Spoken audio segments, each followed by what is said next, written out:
kembali ke bumi, jangan lupa ya, bawa oleh-oleh dari surga. Ingat lo pesanku, bawa oleh-oleh dari surga ya. Oke. Halo teman, dimanapun engkau berada, dengarkan aku. Aku ingin engkau dalam keadaan sehat, tidak kekurangan sesuatu apapun. Hidupmu penuh dengan kebahagiaan, dan apa yang kau kerjakan berhasil. Teman, harapanku, setiap kali engkau berkunjung kemari, imanmu dikuatkan, harapanmu diteguhkan, bahwa hanya di dalam Yesus Kristus ada pertolongan.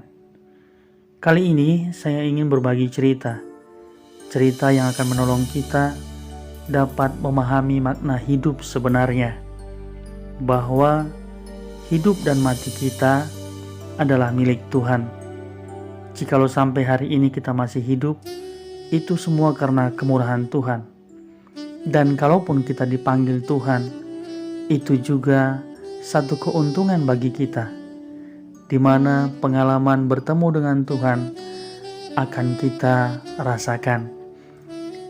Sahabat, saya ingin bercerita tentang dua orang sahabat yang kemudian terpisah oleh maut.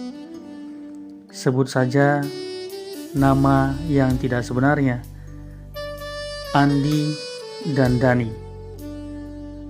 Di kampung itu Andi dan Dani dikenal sebagai dua orang yang bersahabat karib. Sejak dari masa SMP mereka selalu terlihat bersama, mulai dari memancing bersama, sampai ke hutan bersama, berburu bersama, bermain bola, ataupun kegiatan lainnya, mereka selalu terlihat bersama. Dan hampir tidak pernah masyarakat kampung melihat mereka bertengkar. Betapa mereka bersahabat seperti Daud dan Yonatan, seperti satu hati satu jiwa. Sekali waktu di hari naas itu, Dani mengalami kecelakaan ketika dia membawa kelapa hasil panjatannya untuk dijual di pasar.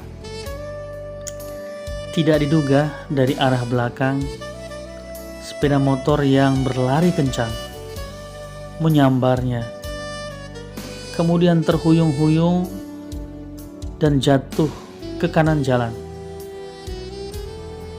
Untung tak dapat diraih, malah tak dapat ditolak. Kemudian Dani kembali mendapat hantaman keras ketika sebuah pick up menghantam punggungnya. Serta-merta di tempat kejadian, dia tergeletak. Beberapa orang di sekitar itu kemudian berlari menuju ke arahnya untuk melihat apa yang terjadi. Banyak di antara mereka yang ada di tempat kejadian kala itu mulai berbisik, menduga kalau Dani sudah mengembuskan napas terakhirnya. Tetapi ketika seseorang di antara mereka meletakkan telapak tangannya di dada Dani, sepertinya dia merasa masih ada detakan jantung. Karena kenyataan itu, akhirnya banyak di antara mereka memberikan pertolongan pertama pada kecelakaan. Salah seorang di antara mereka kemudian menelepon ambulans, dan selang beberapa menit ambulans segera datang dan kemudian dengan sigap memasukkan Andi ke dalam mobil ambulans dan segera dibawa ke rumah sakit. Selang beberapa jam kemudian, terlihat berlari-lari kecil seseorang menuju ruangan ICU.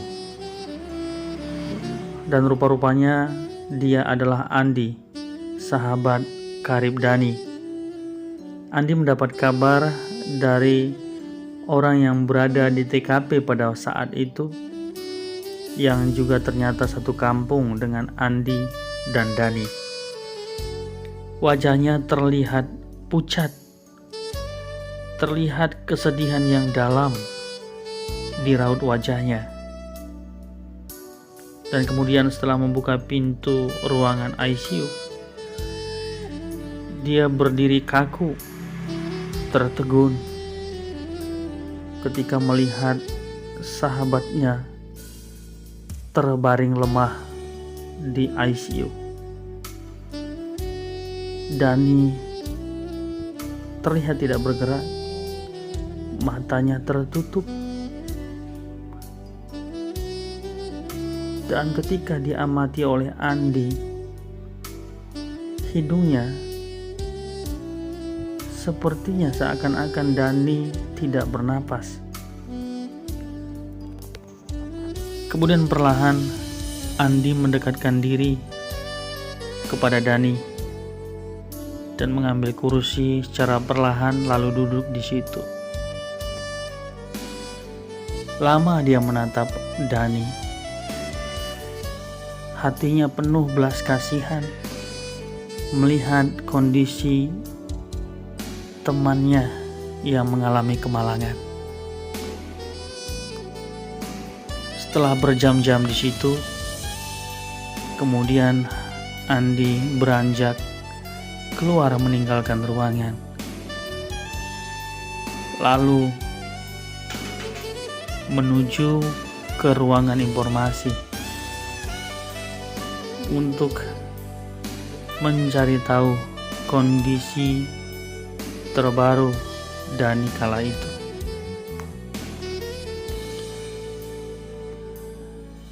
Setelah berada di ruang informasi, suster menyarankan agar beliau langsung menuju ruangan atau kantor dokter. Dan tanpa berpikir lama, Andi segera menuju kantor yang dimaksud. Setelah mengetuk pintu, kemudian Andi masuk ke dalam. Dokter mempersilahkan Andi duduk. Lalu dokter menjelaskan keadaan terkini yang dialami Dani. Dokter mengatakan ada beberapa ruas tulang punggungnya yang patah dan juga tulang kaki sebelah kanannya patah. Dan dengan berat hati dokter mengatakan kemungkinan untuk bertahan hidup sangat kecil. Saat ini dia seakan tidak bernapas, hanya detak jantungnya yang masih ada. Mendengar itu semua, sedihlah hati Andi. Andi kemudian bangkit tanpa berkata-kata meninggalkan ruangan itu. Kemudian menuju ruangan Dani kembali. Kemudian duduk seperti di awal dia melihat Dani. Mulutnya terbungkam. Andi tidak menyangka hari itu adalah hari paling menyedihkan dalam hidupnya. Andi seakan tidak dapat menerima kenyataan itu. Padahal kemarin mereka masih bersenda gurau di pinggir kali, sambil sekali-kali menggoda gadis-gadis desa yang pada saat itu sedang menyuci kain di pinggir kali. Kegembiraan, kebahagiaan itu masih teringat jelas di wajah mereka. Tetapi hari ini semua berubah. Kejadiannya begitu mengejutkan. Tanpa mereka dapat berbuat apa-apa untuk mengubah keadaan. Teman, Kisah tadi menjadi cerminan bagi kita bahwa hidup di dunia bersifat sementara. Beberapa hari kemudian, setelah mendapat perawatan, akhirnya Dani tidak dapat tertolong. Tetapi bersikeras Andi meyakini Dani dapat hidup lagi. Sampai akhirnya dia berbisik, "Kawan, kalau engkau kembali ke bumi, jangan lupa ya, bawa oleh-oleh dari surga. Jangan lupa ya, oke?" Teman, kita tidak tahu sampai kapan kita hidup di dunia ini. Dan kita juga tidak tahu bagaimana cara kita nanti mati. Tetapi sebagai orang yang percaya dan mengasihi Tuhan, kita percaya hidup mati kita dalam pemeliharaan Tuhan. Di masa sekarang ini, yaitu masa pandemi, semua terlihat menakutkan. Dan kita merasa tidak dapat menceritakan kesusahan kita kepada yang lain. Sebab semua orang mengalami hal yang sama. Hawa kematian menghantui semua orang. Pandemi yang tidak kunjung berakhir. Varian-varian baru yang bermunculan. Masalah sosial yang semakin carut marut, tingkat kriminal meningkat, lapangan pekerjaan semakin sempit, dan berbagai problema hidup yang belakangan terjadi yang disebabkan oleh masalah pandemi. Teman, buat teman-teman yang mendengarkan ini, mungkin teman-teman juga adalah orang-orang yang mengalami berbagai kesulitan tersebut. Dan untuk itu saya berbicara di sini. Sebagai teman, saya ingin menguatkan supaya kita kembali kepada dasar iman yang teguh, bahwa apapun yang terjadi, tetaplah percaya dan mengandalkan Tuhan. Biarlah Tuhan mendapati kita, bahkan di akhir hayat kita tetap setia kepada Tuhan. Mungkin beberapa di antara kita sampai hari ini masih larut dalam kesedihan. Mungkin karena ada anggota keluarga kita yang meninggal karena COVID. Atau mungkin kita sendiri yang saat ini sedang diisolasi mandiri, sehingga membuat kita frustasi, membuat kita sedih berkepanjangan. Tuhan mengerti, Tuhan peduli, dan sampai hari ini percayalah, Tuhan menyertai. Tetapi selagi kita masih hidup, andalkanlah iman. Iman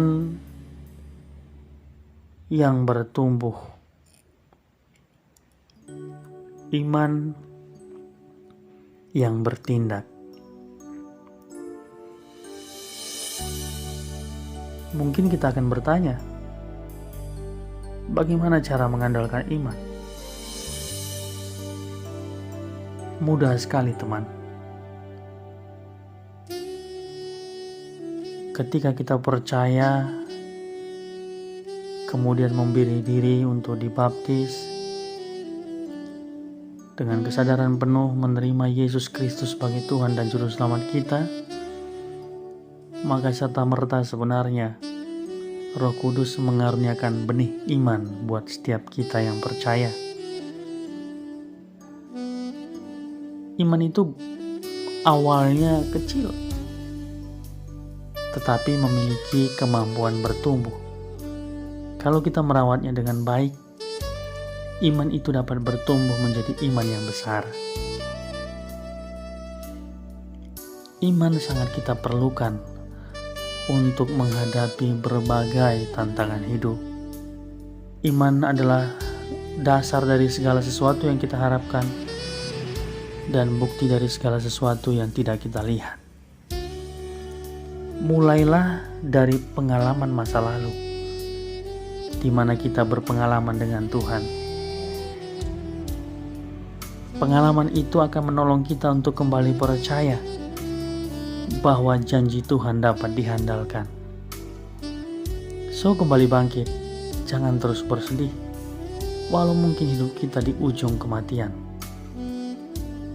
Marilah jadi umat pemenang sampai di garis finish yang Tuhan tentukan. Tuhan mendapati kita tetap setia. Tuhan mendapati kita tetap percaya. Tuhan mendapati kita sebagai milik kepunyaannya. Terima kasih teman sudah mendengarkan celotehku sampai sejauh ini. Harapanku hanya satu, supaya engkau dan aku tetap kuat di dalam Tuhan. Tuhan Yesus memberkati.